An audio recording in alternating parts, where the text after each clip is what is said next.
Well, hello. This is my iPad Pro. And as somebody that is getting ready to finish up a full-on master's degree while also having a full-time job, I've been using this as kind of like my school computer. So what are the best tips and tricks that I've found over the past year to make this thing actually useful? Well, that's a good question.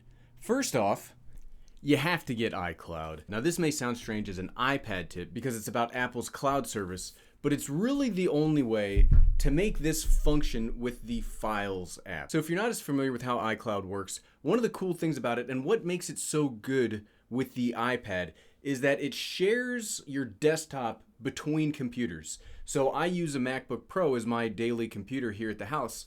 So when I'm writing a paper and I save it to the desktop on the MacBook Pro, I can then very easily pull it up through iCloud here on my iPad. This is incredibly useful to me. Honestly, without the iCloud edition that I have, I don't know that the iPad would work for me. We'll talk more as we go through the video about some of the oddities, I guess you could say, of iPad OS and some of the tips that you have to do to work around those, but bare minimum functionality. If I didn't have access to my desktop wherever, this just wouldn't work.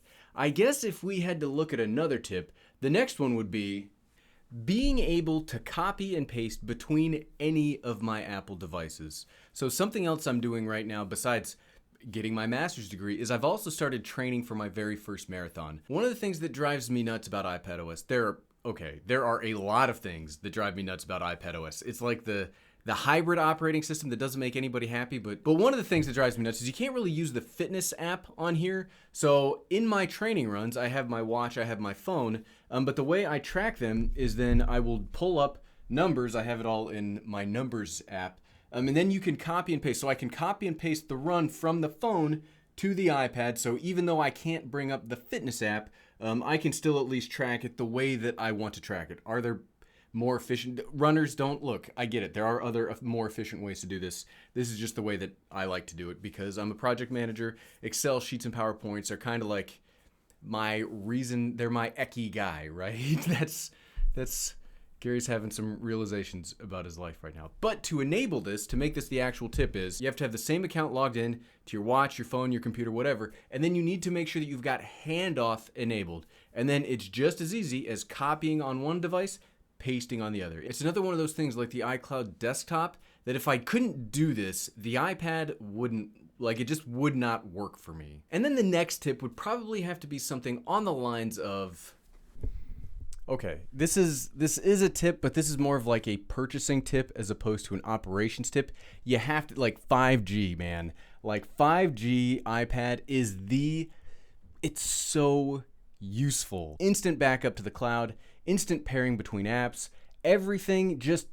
Now, would I prefer a 5G MacBook in this kind of a situation? Probably, but they don't make a 5G MacBook, unfortunately. But 5G, like, if you are going to get an iPad and you are going to use it in a professional or scholastic sense, I really cannot overstress how much more useful this device is. And just the tip is you got to get 5G. You're just using this as a movie watch around the house. Maybe there's some like tablet games that you really like playing. You don't need 5G. But if you're trying to get this to like do work, I almost think that it's not even a tip. It's just like a nature of being that it's got to have that internet connection. Okay, but then the next tip would be, okay, well, the next tip is you do need some kind of a keyboard. I'm not necessarily saying you need the Magic Keyboard because this does make it heavier than a MacBook Air, and probably at this point with the discounts on the latest MacBook Air, probably makes it more expensive too.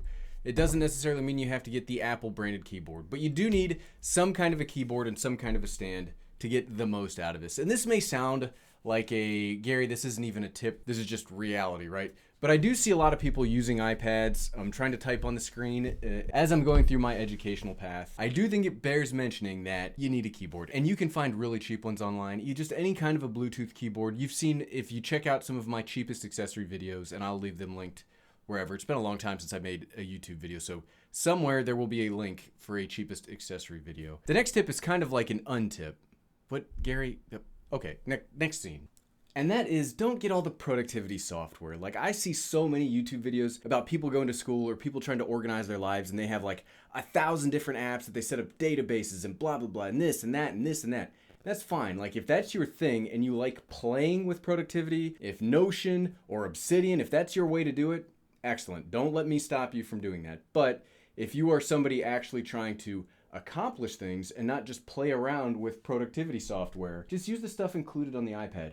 Notes is fantastic. That's what, can you see this? Now that you can actually put stuff on the home screen, I just have all my notes there. Instantly syncs across everything. You can now add hashtags to actually find things. You can set it up like some of that productivity software without having to spend money or without having to like fiddle with it every day. Every hour that you fiddle with these toys, which I do consider a lot of this productivity stuff to be toys, the more you fiddle with it, the less actual work you're getting done. Okay, holding the camera is much heavier than I remember, so next tip.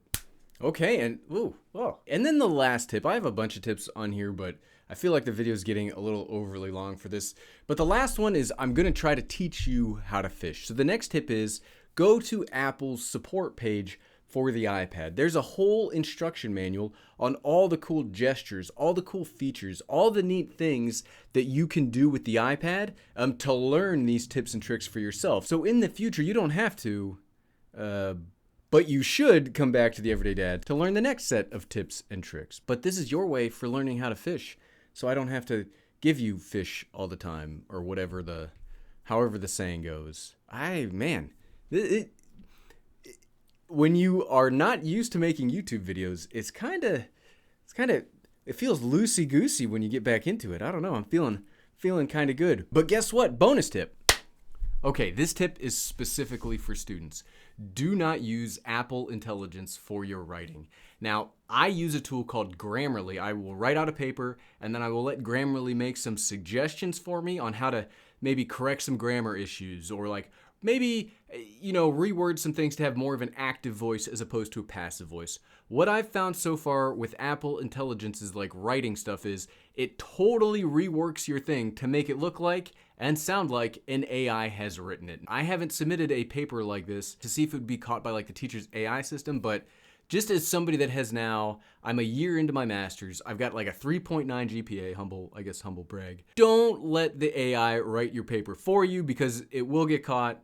It is very obvious when I read other people's like discussion posts when they have used AI. It's just probably not worth doing. So maybe this is more of a life tip than an iPad tip, but there is Apple Intelligence on the iPad and it will screw up your papers if you let it. So don't do that. Okay, these are all the tips and tricks that I have used to get that 3.9 in my master's degree while also working a full-time job and using the iPad to do it. What about you?